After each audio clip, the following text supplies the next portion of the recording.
Hello everyone, ngayon galing ako ng palengke. Yan yung mga resibo ng aking mga pinamili.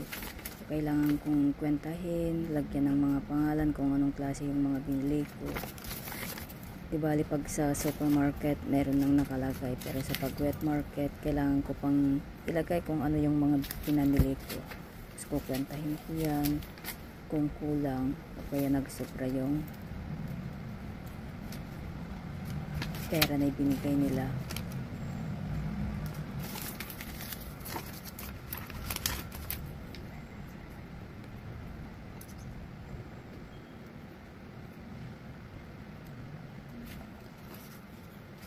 At yan guys, may sobra pa yung binigay nila na pinamalengke ko na $600, pero nagkulang ng piso kaya nabunuhan ko. Ganyan ako pagka nagkulang yung sukli, na abunuhan ko kasi hinahanap nila kahit cents yan. Kailangan kong ibalik yung kulang.